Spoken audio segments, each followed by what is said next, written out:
how did you actually get into the Bureau of Automotive Repair, right? And what exactly does the Bureau of Automotive Repair encompass? I mean, what is that? What do they do? They're kind of creepy big. It was. I was really surprised when I got in. We regulate the automotive industry.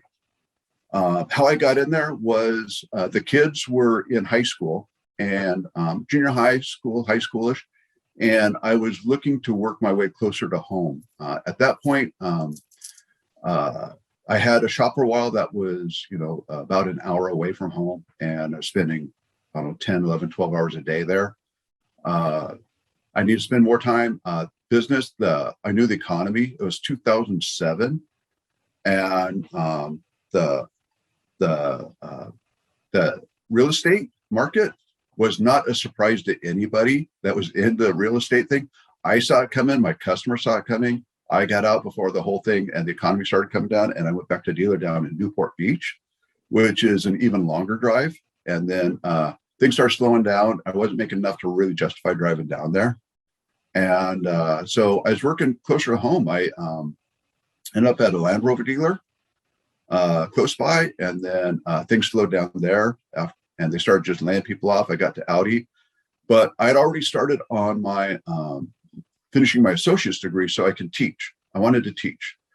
For me, when I walked out of the dealer, basically the only thing I was really proud of that I could really take with me was my apprentices, and the fact that they were, they had families, they had houses, a house, they started their careers. And so I really liked that. So that drove me to teaching, even though I'm very introverted, don't like public speaking, but I was still drawn to it. And just in that process,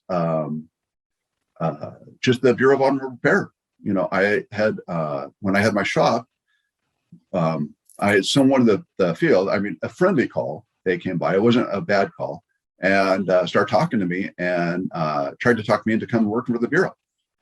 And at that time, there's no way I could take that pay cut. It didn't pay enough. And then the economy went upside down. Then all of a sudden, it wasn't so bad at all.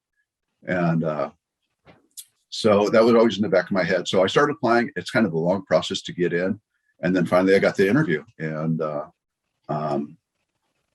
it was just a nice, steady income with a retirement. And just at this age, it just attracted me. And also during the interview, one of the things they told me, the interview was far away. It was out in Valencia, and I had no intention of taking that job. I just drove out there for the interview experience to see what's going on. And out there by Magic Mountain or something, right? Back yeah, in Valencia. yeah. And in the parking lot, there's a sign that said, "Beware of rattlesnakes." And I'm like, where the heck am I? So yeah, that just reinforced I don't want to work here. And the guys that interviewed me were very intelligent. Best interview I've been on. Much, much better than in the industry. In the industry, you get asked stupid questions that like, what's the worst thing you've ever done? And, what did you do about it? Admit it. Everyone lose their temper. What do you do? And it's just like cheeseball questions. This was nothing like this. These were intelligent questions that got to the heart of the matter. And I appreciated the interview. And what they told me was, why did I want it? And one of my biggest problems having the shop was the shop down the street being dishonest, giving dishonest quotes, given the $65 break estimates I'm a BMW guy. My career was BMW dealers. And you can't do that on BMW. The parts are so they're being dishonest to steal the customer. So now they can sell them $1,000 worth of brake and suspension work. And so I like the idea of being part of law enforcement. So I can go chasing after these guys. And that was like a really big thing. And they also said, what we do is we collect evidence. So we can actually stop action on someone who doesn't deserve it. We make the system fair. And that really kind of hooked me in there. And that started with the Bureau. And what the bar does is it's a law enforcement agency. It's a consumer advocate. We work for the Department of Consumer Affairs. So we respond to consumer complaints, but we also police the smog check program. So, and complaints, we do whatever it takes to work the complaints. We visit the customer, go through the invoice. We go to the shop. The shop has to let us in, and we try to negotiate or mediate the complaint, and we try to get them to come to agreement. Basically, most of it is usually just a miscommunication.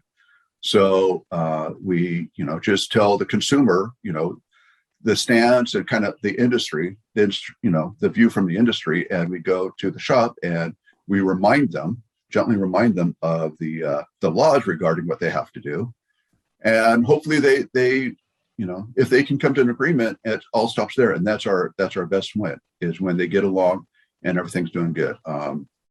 We do look for the bad shops, because let's say maybe 10% of the shops are bad.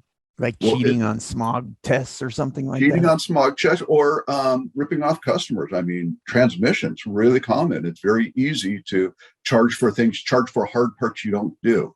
It's very easy to. So the Bureau not only sees, because I know them, best for smog, right? Overseeing these smog check stations and everything, but they do also regulate other aspects of the business then, huh? So like any kind of repair disputes and all that kind of stuff. Yes. We kind of have two sides to it. We actually started off with that. The California has an Automotive Repair Act as far as how invoices are written, what they can charge for, and it's very heavily regulated. There's very certain things that they can and can't do, and we can enforce by the law. So when we started doing the smog check program, and then we can't start doing smog check, that kind of got thrown on us too. So we have two halves, but yeah, that's the one that we're most notorious for. That's where we play kind of, I say the boogeyman. We can be the best friend. We can be the boogeyman. We do run undercover cars on smog check programs, and I'm being very careful at every law enforcement agency. We can't really talk about how we do law enforcement. We have to be very.